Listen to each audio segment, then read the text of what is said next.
This video today is sponsored by Ridge.com/RTU. Now, what is Ridge? They actually make these awesome, super minimalist wallets that are RFID blocking, and they literally hold everything that you need without making a big bulge in your pocket, and I absolutely love that. Now, if you're looking for something with a bit of a different flavor, they have a dozen different styles to choose from, but Ridge doesn't stop there. They also have phone cases, battery banks, durable charging cables, and they even have backpacks and knives that you could choose from over on Ridge.com. If you're interested in making the smart choice and picking up a Ridge wallet for yourself, go to Ridge.com/RTU and use code RTU to get 10% off your first order with free shipping worldwide. So many of you out there love retro consoles. Of course I do. I grew up in the 80s and 90s when there was the NES, the Super Nintendo, Sega Genesis, so on and so forth, and the N64 as you see here. And they're great consoles, and a lot of the games hold up to this day and are still very playable. But one thing that did not hold up on these old consoles is their image quality on new flat panel TVs, whether they be 720p, 1080p, or 4K.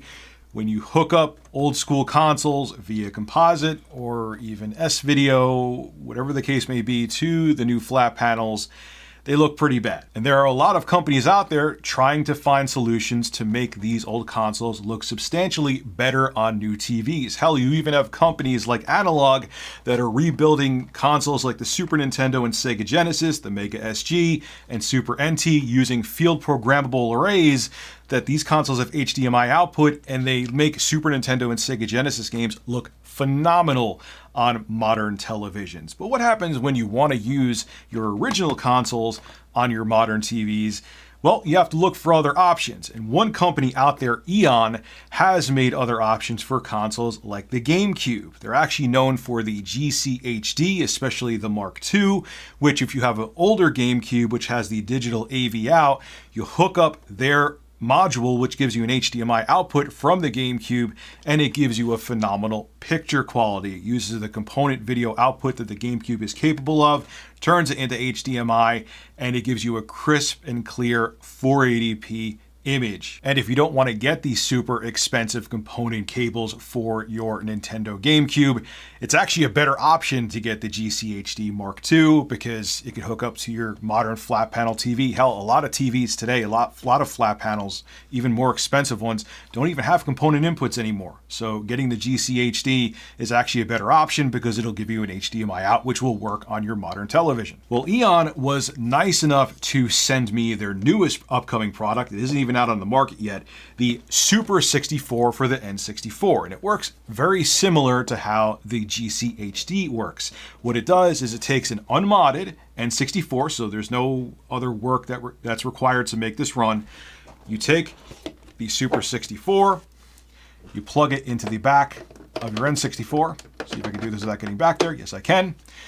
And there you go. You turn the system on, you'll see an orange light. You plug your HDMI cable right into the back of the Super 64, and it sends a 480p image to your HD TV. Now, the downside to the N64, and this is not EON's fault, this is just how the N64 was designed, is that the multi-AV out on the N64 does not output RGB. The best you could get out of an unmodded N64 is S-video. So that's the signal they had to work with. They upscale it to 480p to try to give you the cleanest image possible out of a vanilla Nintendo 64 console. But there's one other trick the Super 64 has up its sleeve. As you see up here, there's an unlit blue LED. If you press this button, it actually turns on a mode called Slick Mode, which actually reduces jaggies when you're playing games. So text on the screen will look cleaner, polygons on characters will look smoother, jagged edges where things are supposed to be round will look rounder. It's like anti-aliasing built in to the Super 64. The other nice thing about the Super 64, we've seen other retro HD solutions on the market. For example, Hyperkin had a cable that for the Sega Genesis, you plug it in and then the other side there's HDMI. It takes the RGB signal and turns it into HDMI for modern televisions. You actually have to have an external power source. The nice thing, as you could see about the Super 64, it gets all of its power right from the N64. So it's a really convenient option. But does it improve the image enough to make it worth the asking price of the Super 64? Because it's an eye-watering $150. We're going to do some comparisons of the plain composite output from the N64 compared to the HDMI output of the Super 64. Then we're going to enable Slick Mode and compare the HDMI output of the Super 64 without Slick Mode and the Super 64 with Slick Mode and see if the high asking price of this peripheral is worth it. Let's take a look. All right, we're going to start off with F0X, and you're going to see a comparison of footage between the Super 64 with Slick Mode off. We're going vanilla with the Super 64 right now. And we're also going to compare it to recording composite directly from the N64. And yeah, it's kind of underwhelming. Now, obvious things you'll see the typical composite video traits where around text and things like that, you'll see some dot crawl, but it actually looks pretty good. This Elgato analog video capture card I have does a pretty damn good job. But now when you look at the footage from the Super 64, yeah, it looks a little cleaner, a little bit cleaner, but it's not a mind-blowing difference. I mean, the color depth looks pretty much the same. It looks slightly more washed coming from composite into the Elgato analog capture card, but there's not that much of a difference. It looks pretty damn good on the analog capture card, and it looks better. It does look better with the Super 64 captured via HDMI, but it's not enough of a difference to warrant the purchase. It looks better, but not $150 better. Okay, we couldn't have a comparison video for an N64 product without showing Super Mario 64. And the story for the Super 64 continues. I mean, we're looking at the composite footage now, and now we're going back to the Super 64's footage. And yes, it does look better. It does look crisper, and the colors pop a little bit more, but not that much more. You would expect much better image quality from the Super 64, and you're just not getting it. And again, the minimal difference in image quality from composite makes this thing a tough sell for its asking price. All right, so good old Wave Race 64. I think this was the best showing for the EON Super 64 because even though it's still not a mind-blowing difference from the composite video that you're seeing here, when it's wiped back and forth, I do think this has one of the most noticeable differences in image quality where the EON Super 64 looks significantly better or noticeably better. Maybe significance an exaggeration, but the colors pop more. The blue in the sky is more vibrant. The green and blue colors on the jet skier look better, and all around the image quality looks much cleaner. The Wave Race 64 logo pops more.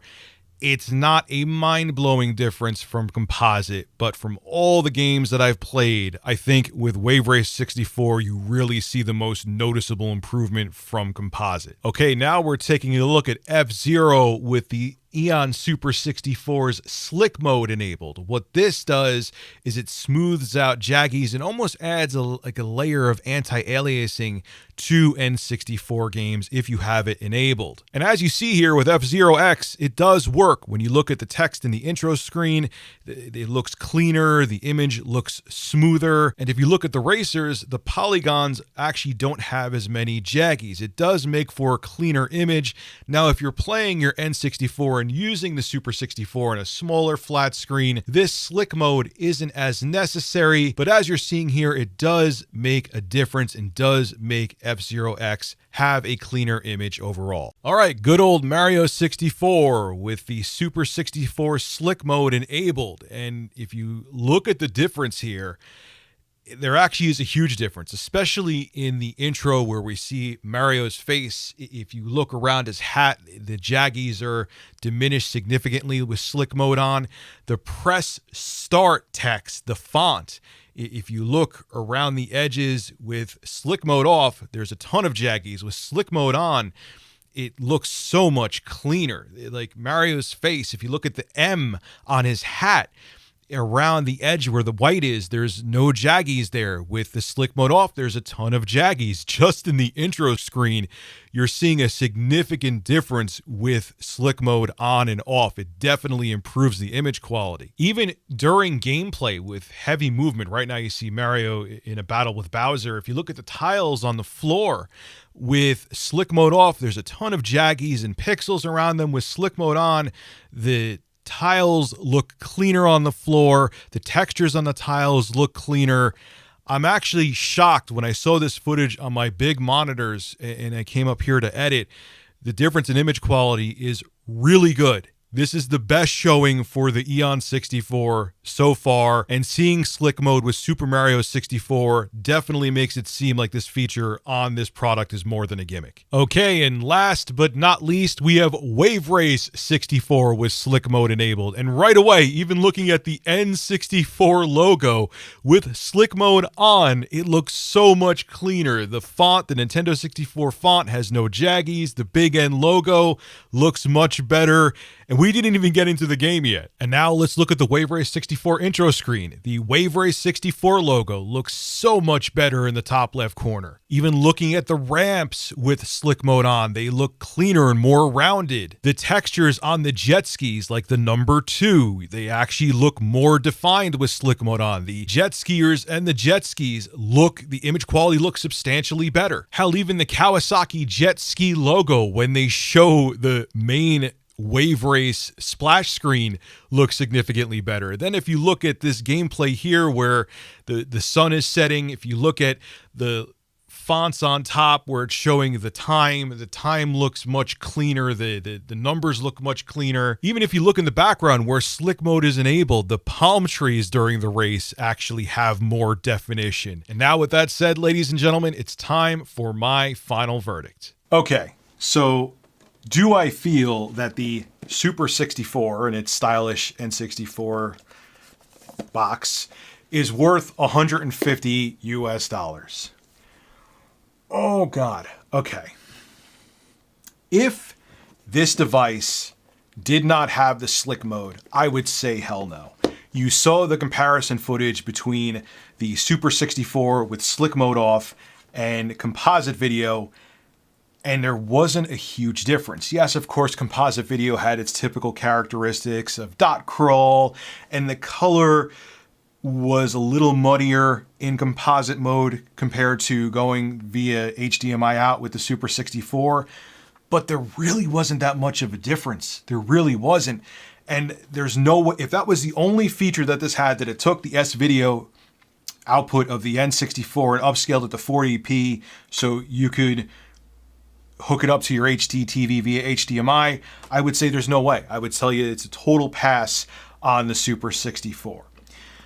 But you know what's funny, especially when I looked back at the footage of the Super 64 in slick mode, it did improve the image quality of N64 games substantially. I mean, there was no jaggies. Text actually looked clearer on my 4K monitors back here and my 4K TV. Games look noticeably better, like Super Mario 64 with slick mode on, Wave Race 64 with slick mode on, F-Zero X with slick mode on. All of the games that I showed you looked a hell of a lot better, and that is the saving grace of the Super 64. If it didn't have that mode, I would say this thing's 100% no-go.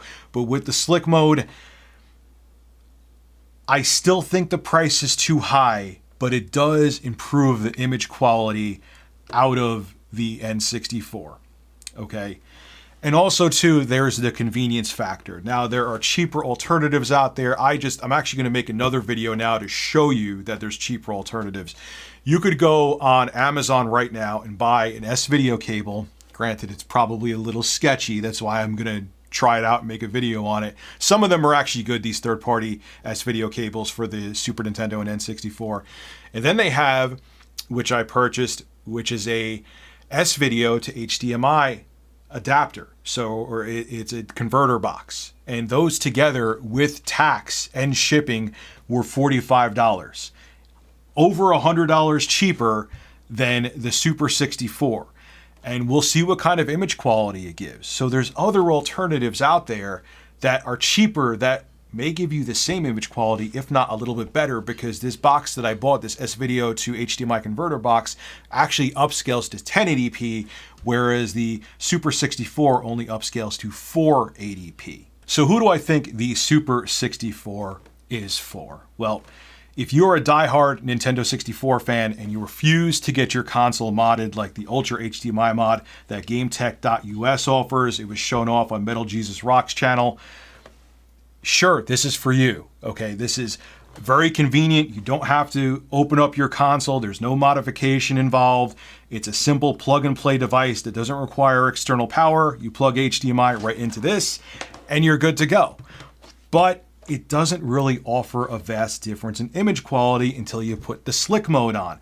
But even at that point, even though I do like the slick mode and I think it's the saving grace of the Super 64, but still, even with slick mode, I don't think this gives a mind-blowing picture out of the N64. If you compare it to component video, which is 480p progressive on the GameCube. Unfortunately, like I said, the N64, the best you get of it without modding is S-Video. The S-Video output from this console, you're taking an interlaced signal, because S-Video is still interlaced. They're upscaling it to 480p, and it still doesn't have those vibrant colors. It still kind of looks washed, and it's not as impressive. And the Super 64, for its $150 asking price, is just not as impressive as I thought it would be. I understand that they had limited resources to work with on this console because it only offers S-Video out, but I just don't think the Super 64 should be $150. I think at most it should be $100 for the image quality that it offers. And there's other more affordable solutions out there that may actually give you superior image quality. So when I get the S-Video to HDMI converter box and the S-Video cable, which should be coming here Saturday, I'll do a comparison between that converter box and the Super 64 and see what offers superior video quality. And if it offers at least the same video quality, the S-Video cable and the S-Video to HDMI converter box together cost $45. This is a lot more. Keep that in mind before you purchase the Super 64. This is Rich of Review Tech USA signing out.